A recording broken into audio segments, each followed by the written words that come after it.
বিয়ে করছেন শরীফুল রাজ ও শবনম বুবলি। জানা গেছে চলতি মাসে তারা বন্ধনে আবদ্ধ হয়েছেন।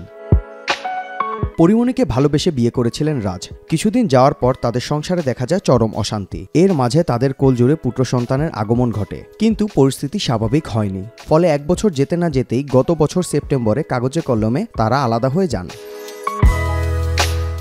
অন্যদিকে 2018 সালের 20 জুলাই সাকিব খানকে গোপনে বিয়ে করেন বুবলি। 2020 সালের 21 মার্চ তার পুত্র সন্তানের জন্ম হয়। বর্তমানে তাদের সম্পর্কেও ভাটা পড়েছে। আনুষ্ঠানিক বিচ্ছেদের খবর প্রকাশ পায়নি এখনও, তবে আলাদা থাকছেন তারা। মিডিয়া পাড়ায় নতুন খবর হলো, গত 13 মে বিয়ে করেছেন রাজ ও বুবলি। উইকিপিডিয়া এ তথ্য জানিয়েছে, তবে এই তথ্য শতভাগ সত্যি বলে দাবি করা যাবে না, কারণ যে কেউ অনলাইনে তথ্যকোষের তথ্য সংযোজন ও বিয়োজন করতে পারেন।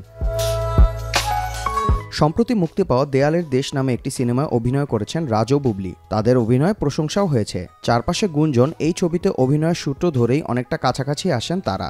এখন যদি তারা গোপনে বিয়েও করে থাকেন, তাহলেও সেটা মোটেও অবাক হওয়ার বিষয় না, কারণ এই দুইজনের জীবনে এমন ঘটনার নজির আছে। মুশফিকা আসাদ, মাই টিভি অনলাইন।